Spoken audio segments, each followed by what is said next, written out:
So hello everyone, welcome back to the channel.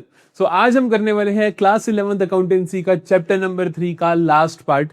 आज की class में ये चैप्टर पूरा का पूरा अच्छे से कवर हो जाएगा और आज मैं तुम्हें क्वेश्चंस भी करवा दूंगा कि जिस स्टाइल के क्वेश्चंस इस चैप्टर में से आते हैं वो हम अच्छे से कवर कर लेंगे। तो अगर आप नए हो चैनल पे तो जल्दी से जाके चैनल को सब्सक्राइब कर लो और अपने नाम के साथ अपना एम 100 आउट ऑफ 100 लिख के अटेंडेंस लगा दो, ताकि मैं देख सकूं कि कौन कौन बच्चा पूरे का पूरा कोर्स अच्छे से कवर कर रहा है, जो पूरे का पूरा साल शिद्दत से इस कोर्स को फॉलो कर रहा है और एंड में 100 आउट ऑफ 100 स्कोर लेकर आने वाला है। अगर तुम्हें नोट्स चाहिए तो जल्दी से टेलीग्राम ग्रुप ज्वाइन कर लेना। अगर तुम एमसीक्यूज प्रैक्टिस करना चाहते हो तो व्हाट्सएप जो हमारा चैनल है उसे ज्वाइन कर लेना। अगर आप हम लोगों को देखना चाहते हो तो इंस्टाग्राम पे भी हमारे साथ कनेक्ट कर सकते हो। सभी के सभी लिंक्स आपको डिस्क्रिप्शन में मिल जाएंगे। तो शुरू करते हैं part number 3 of theory base of accounting.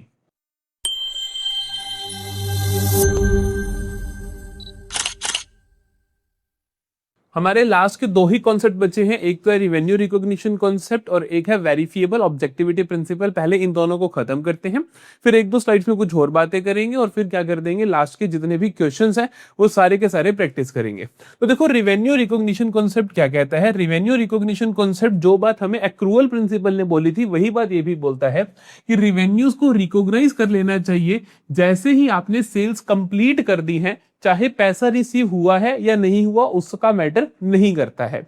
For example, मैंने तुम्हारे को सामान दे दिया, मेरी शूज की दुकान है, मैंने शूज दे दिए तुम्हें और तुमने कहा मैं अभी पेमेंट नहीं करता, आप 2 महीने बाद या 1 महीने बाद पेमेंट करके जाओगे। तो ये कॉन्सेप्ट कहता है कि आप इसको रिवेन्यू को रिकॉग्नाइज कर लीजिए, अपनी बुक्स में इसको इनकम मान लीजिए, whether the cash is received और नॉट। तो रिवेन्यू रिकॉग्निशन कॉन्सेप्ट क्या कहता है, according to the revenue recognition concept, revenue is considered to have been realized when the transaction has been entered into in the obligation to receive the amount is established। जैसे ही obligation to receive the amount establish हो गई कि तुमने cell complete कर दी तो आप उसको अपना रिवेन्यू मान लो। This is revenue recognition concept. कहता है इससे फर्क नहीं पड़ता कि आपको पेमेंट रिसीव हुई है या नहीं हुई है। तभी उसने बोला it is to be noted that recognising revenue and receipt of the amount are two separate aspect. ये दोनों अलग अलग बातें हैं, इनका कोई लेन देन नहीं है कि अगर तुमने सामान बेच दिया तो कैश अगर आया नहीं आया फर्क नहीं पड़ता, आपको उसको रेवेन्यू मान लेना है। अगला कॉन्सेप्ट आता है मेरे पास वेरिफिएबल ऑब्जेक्टिविटी प्रिंसिपल। ये बहुत इंपॉर्टेंट है और अकाउंटेंसी में हम बार बार कहते हैं कि अकाउंटेंसी जो सब्जेक्ट है वो एक एविडेंस बेस्ड सब्जेक्ट है, कि हर चीज एविडेंस के साथ रिकॉर्ड की जाती है कि कल को किसी चीज को क्रॉस चेक करना हो तो आप इजीली कर सको। तो वेरिफिएबल ऑब्जेक्टिव कॉन्सेप्ट भी ही कहता है कि वेरिफिएबल मतलब आप हर चीज को वेरीफाई कर सकते हो। ऑब्जेक्टिव का मतलब होता है बिना किसी बायसनेस के, मतलब कि बिल्कुल ठीक है, जो चीज फेयर है। तो अकाउंटिंग के अंदर हर चीज क्या होती है, वेरीफाई की जा सकती है। देखो क्या लिखा, the verifiable objectivity concept holds that accounting should be free from biasness. Accounting क्या होनी चाहिए, फ्री फ्रॉम पर्सनल बायसनेस, की किसी की पर्सनल धांधली नहीं होनी चाहिए अकाउंट्स के अंदर। हर चीज एविडेंस के ऊपर बेस्ड होनी चाहिए। हर चीज क्या होनी चाहिए, measurements that are based on verifiable evidences, जो सबूतों पे बेस्ड होता है, आर रिगार्डेड एज ऑब्जेक्टिव। उन्हें हम फेयर बोलते हैं। ऑब्जेक्टिव का मतलब होता है फेयर है, ये सही है। ये it means all accounting transaction should be evidence, हर एक का एविडेंस होना चाहिए और सपोर्ट होनी चाहिए उनकी बाय द अकाउंटिंग वाउचर्स या फिर कुछ अकाउंटिंग डॉक्यूमेंट्स। फॉर एग्जांपल, जैसे अगर मेरे को मेरे अकाउंटेंट बोलते हैं कि आज 500 रुपए का तेल डला है जी स्कूल के बाइक में या स्कूल की गाड़ी में, मान लो मेरा स्कूल है तो मैं कहूंगा कि लाइए मुझे पर्ची दिखाइए कि जब तेल डलवाया तो सामने वाले से उसने एक स्लिप ली होगी, तो वो क्या हो जाएगा, वेरीफाई हो जाएगा। इसलिए उसने कहा कि every accounting transaction should B evidenced and supported by the business documents. इसके क्या क्या एग्जांपल्स हो सकते हैं, जैसे कि कैश मेमो, अगर आप कैश में कुछ सामान लेकर आए हो, इनवॉइसेस अगर आप क्रेडिट पे कुछ सामान लेकर आए हो, सेल्स बिल एटसेट्रा, की हर चीज का एक बिल होना चाहिए। इसके ऊपर पूरा चैप्टर भी आएगा, ओरिजिन ऑफ ट्रांजेक्शन, जहां पे हम आपको ये सारी चीजें सिखाएंगे। ठीक है जी। फिर आते हैं दो डिफरेंट कॉन्सेप्ट, एक आता है आईएफआरएस और एक आता है आईएएसबी। तो आईएफआरएस क्या होता है कि देखो, आईएफआरएस का मतलब होता है इंटरनेशनल फाइनेंशियल रिपोर्टिंग स्टैंडर्ड्स। कि मैंने आपको बोला कि देखो अकाउंटिंग का मतलब है कि सेम रूल्स एंड रेगुलेशंस को फॉलो करके सारे लोग खाते बनाए, दिस इज अकाउंटिंग। तो अब सेम रूल्स एंड रेगुलेशंस को किस लेवल पे फॉलो करना है, स्टेट के लेवल पे, इंडिया के लेवल, क्योंकि इंडिया का हर बंदा सेम तरीके से करे। लेकिन अब एक्चुअली में बात यह है कि जो बिजनेसेस हैं वो पूरी दुनिया में जा रहे हैं, बिजनेसेस ग्लोबलाइज हो रहे हैं, कंपनीज मल्टीनेशनल कंपनीज बन रही हैं। तो बात यह है कि कुछ ग्लोबल ऐसे प्रिंसिपल्स भी होने चाहिए कि जिनको सभी लोग फॉलो करें, ताकि ग्लोबली बाकी लोग भरोसा कर सके। मान लो मेरी इंडिया की कंपनी है विद्यम, मुझे पैसा चाहिए यूएसए के इन्वेस्टर से, तो यूएसए के इन्वेस्टर तभी भरोसा करेगा जब ये वहां के अकाउंटिंग प्रिंसिपल्स को फॉलो करे। तो इसीलिए दुनिया में क्या हुआ, सभी देश बैठे, उन्होंने मिलकर क्या बना लिया, international financial reporting standards IFRS की इंटरनेशनली सारे के सारे स्टैंडर्ड्स क्या लगने चाहिए। तो इंटरनेशनल फाइनेंशियल रिपोर्टिंग स्टैंडर्ड्स क्या है, there is a need of, कहते हैं कि क्या हुआ कि ग्लोबलाइजेशन हुआ एंड ऑल हुआ, इसीलिए क्या हुआ, there is a need of single set of accounting standards that unify the accounting practices worldwide. तो इसीलिए international accounting standards were develop, इसीलिए क्या बने, IAS बने, जिनका नाम है international accounting standards were developed, which are, जो कि बीइंग विड्रॉन और superseded by international financial reporting standards. कहते हैं इसीलिए हमने इंटरनेशनल अकाउंटिंग स्टैंडर्ड्स बनाए थे, लेकिन बाद में उनका नाम बदल के हमने IFRS रख दिया। बेसिकली IFRS में कहानी भी वही है कि ऐसे स्टैंडर्ड जो इंटरनेशनली सभी देश उसका पालन करेंगे। फिर आता है IASB international accounting standards board. ये क्या है, ये वो संस्था है जिसने ये इंटरनेशनल अकाउंटिंग स्टैंडर्ड्स बनाए थे, जिनका बाद में नाम IFRS हो गया है। तो ये संस्था के कुछ काम है वो यहां पर लिखे हैं, देखो। पहले तो कहते हैं कि इसका क्या क्या काम है, देखो पहला काम है इसका कि डेवलप करना ये सारे के सारे, देखो टू डेवलप, ध्यान से सुनना, to develop in the public interest, की पब्लिक के इंटरेस्ट में क्या डेवलप करना, single set of rules and regulation जो सारी दुनिया माने, a single set of high quality understandable and enforceable global accounting standards that require high quality transparent and comparable information in financial statements and other financial reporting। तो basically कहते हैं कि क्या करो आप, वो इस तरीके के अंडरस्टैंडेबल एनफोर्सेबल, मतलब जिनको इजीली लागू किया जा सके, ऐसे रूल्स एंड रेगुलेशंस बनाओ, ऐसे स्टैंडर्ड्स बनाओ, ऐसे अकाउंटिंग प्रिंसिपल्स बनाओ ताकि सभी लोग उसको फॉलो कर सके। दूसरी चीज क्या है, देखो पहला काम तो हुआ कि आपने बना दिए, दूसरा होता है कि उस चीज को प्रोमोट करना ताकि सारे देश उसको एक्सेप्ट भी करें। तो दूसरा काम क्या है, to promote the use and rigorous application of those standards, कि सभी लोग उसको फॉलो करें। तीसरी चीज आती है कि इन दोनों चीजों को इंश्योर करना। तीसरी चीज क्या लिखी, in fulfilling the objectives associated with 1 and 2, कि पहले और दूसरे पॉइंट के साथ जो भी ऑब्जेक्टिव्स है उनको, उनका ध्यान रखना। To take account and as appropriate the special needs of small and medium size entities and emerging economies. कहता है कि दोनों चीजों को एनफोर्स करवाना, छोटे बिजनेसेस में भी, मीडियम बिजनेसेस में भी, ऐसे देशों में जो भी इमर्जिंग इकोनॉमीज है। देखो कुछ अकाउंटिंग स्टैंडर्ड्स होंगे जो यूएसए के लिए अडॉप्ट करना आसान है, लेकिन इंडिया के लिए नहीं है, क्योंकि इंडिया भी इमर्जिंग इकोनॉमी है, वो एस्टेब्लिश्ड इकोनॉमी है, तो इसीलिए उसका भी ध्यान रखना है। फिर आता है हमारे पास to bring about convergence of national accounting standards and international financial reporting standards to high quality solutions. ये बहुत इंपॉर्टेंट फंक्शन होता है कि आपने इंटरनेशनल अकाउंटिंग स्टैंडर्ड्स बना तो दिए, अब हर देश के अपने अपने स्टैंडर्ड है। इंडिया का जैसे इंडस है तो इंडियन अकाउंटिंग स्टैंडर्ड्स है, ये इंटरनेशनल बना, IFRS बना। तो अब इस संस्था का फर्ज बनता है, IASB का फर्ज बनता है, इंटरनेशनल अकाउंटिंग स्टैंडर्ड्स बोर्ड का फर्ज बनता है कि वो इंडिया में आए, अपने रूल समझाए और इंडिया को बोले कि प्लीज कन्वर्जेंस लेकर आइए, कि आप भी अपने रूल्स को थोड़ा बदले और हमारे भी हम हल्का फुल्का चेंज करते हैं, ताकि कन्वर्जेंस हो और आप उसी तरीके से हमारे अकाउंटिंग स्टैंडर्ड्स को फॉलो कर पाओ। तो ये बहुत इंपॉर्टेंट फंक्शन होता है।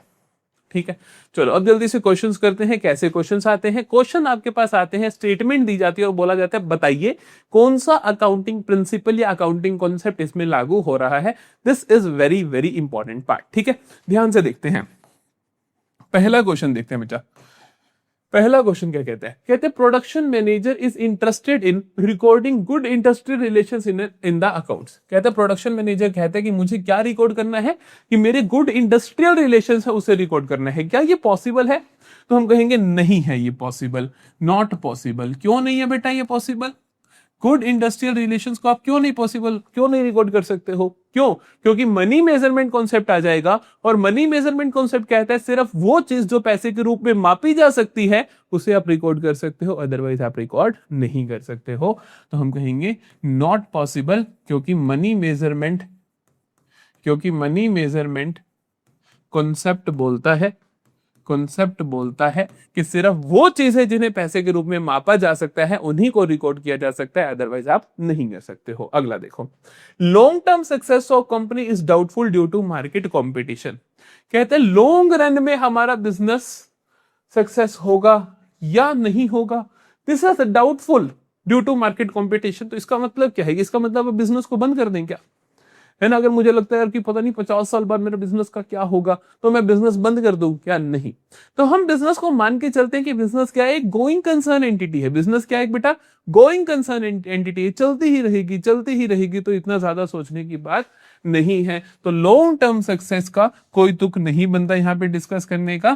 तो यहाँ पर हम बोलेंगे कि बिजनेस क्या है? एक गोइंग कंसर्न एंटिटी है। बिजनेस क्या है? एक गोइंग कंसर्न एंटिटी है, अनफोर्सिबल फ्यूचर तक भागती रहेगी, फॉरसीबल फ्यूचर तक भागती रहेगी। तो उसको आप इतना लॉन्ग टर्म सक्सेस सोच के नहीं अकाउंटिंग कर पाओगे।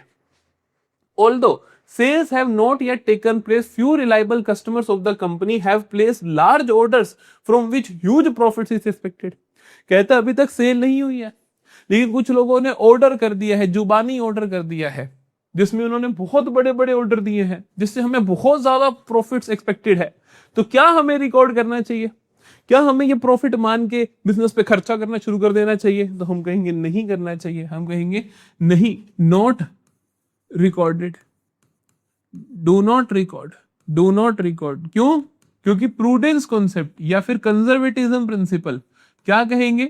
प्रूडेंस कॉन्सेप्ट या कंजर्वेटिज्म प्रिंसिपल कहेंगे कि भैया अगर प्रॉफिट्स एक्चुअली में नहीं हुए हैं तो आपने उनको नहीं मानना है। Do not anticipate profits but provide for all losses. लेकिन अगर खर्चा दिख रहा है कल को दिख रहा है कि लॉस होने वाला है तो उसे आज ही रिकॉर्ड कर लो।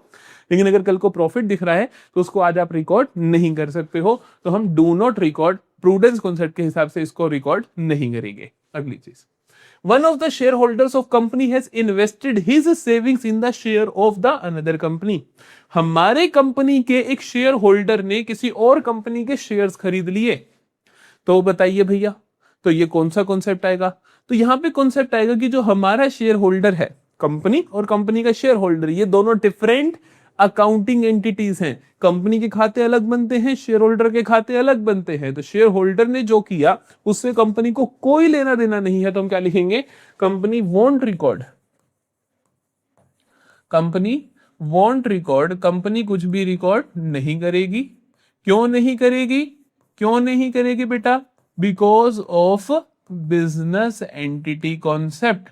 बिजनेस एंटिटी कॉन्सेप्ट क्या कहता है? जो कि कहता है कि बिजनेस और ओनर, इनके खाते अलग अलग बनते हैं। अगर ओनर ने कुछ भी किया तो बिजनेस को उससे फर्क नहीं पड़ता। इसको बिजनेस एंटिटी कॉन्सेप्ट हम बोलते हैं। ठीक है जी, चलो पहला देखते हैं। A business records all its assets at cost price. Business सारी की सारी एसेट्स को कैसे रिकॉर्ड करता है? कॉस्ट प्राइस है, मतलब जितने की वो खरीदी थी। Even though their market value has increase significantly, चाहे उनकी मार्केट वैल्यू चेंज हो गई हो, बढ़ गई हो या कम हो गई हो। कौन सा प्रिंसिपल ऐसी बात बोलता है? ये आप मुझे कमेंट सेक्शन में बताओगे, मैं नहीं बता रहा। ठीक है, एक आंसर तो आपका कमेंट सेक्शन में मुझे चाहिए ही चाहिए। चलो अगला देखो। Salary paid in advance is recorded as an asset not an expense. कहते हैं जो सैलरी तुमने एडवांस में दे दी अपने इंप्लॉइज को, मतलब कि प्रीपेड एक्सपेंस कर दिया, उसे आप एसेट बोलते हो, खर्चा नहीं बोलते हो। क्यों भाई? क्योंकि एक्रूअल कॉन्सेप्ट कहता है, एक्रूअल कॉन्सेप्ट कहता है कि जिस साल का खर्चा है उसी साल का मानो।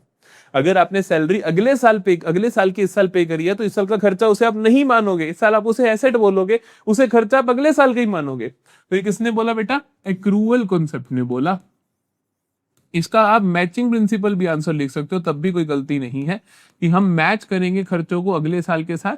बट बेटर आंसर है इसका एक्रूअल कॉन्सेप्ट, क्योंकि accrual concept as it is ये बात बोलता है कि जिस साल का खर्चा है उसी साल का मानो। इस साल वो खर्चा नहीं है, अगले साल से रिलेटेड है, तो इस साल का खर्चा नहीं मानोगे। अगला देखो।